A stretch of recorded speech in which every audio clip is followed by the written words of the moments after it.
The first hour of the day is the most important hour for me.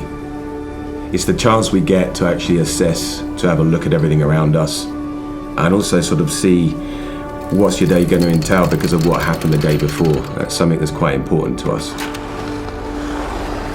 A lot of our day on the mountain is free skiing, so it's not just on the piste, which is quite predictable. We have to go backwards a little bit and see what's been going on with the weather. So our first hour is something where we converse, we sort of share ideas, we sort of share feedback and information.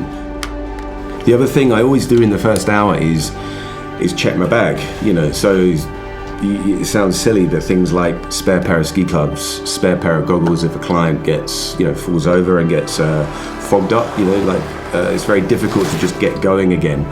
So it's always good to have spare kit. Check my first aid kit, because you never know if you're going to need to use it or not. And then my avalanche kit as well, my transceiver, shovel and probe. So as a team, we're also lucky enough to be supported by Hansen. Hansen, in a way, they keep educating us about quite a lot of aspects of outerwear, layers. Layering being so important to us because when we go up the mountain, we can see a huge temperature shift between every 1,000 meters you might climb. I always take a spare layer for myself in case there's an adverse change in weather. And that's the one thing, even if you plan to the best of your ability, sometimes things just change dramatically because that's the nature of the mountains. So that thing for me about layering systems and understanding how to layer properly, we've passed that on to our academy clients. We like to think that they're better educated and prepared for it, but ultimately that's a protection mechanism. The wind chill alone can shift the temperature by 10 degrees.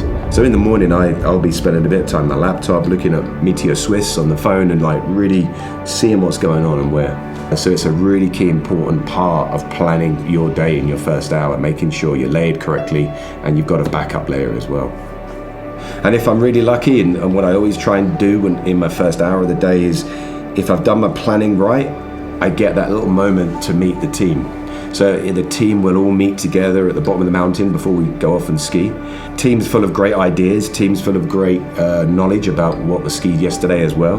But also from a motivational point of view, when there's an energy of teamship, everyone wants to look after each other. Sometimes people can have up days, down days, but usually when we've all sort of gelled in the morning, bonded, grabbed a coffee, we get that sort of energy that we take up the mountain with us, and that always gets passed on to the clients. It always makes for a happy academy week. And when people can see that you've done your planning and they understand and you explain what you did in your first hour, they get it.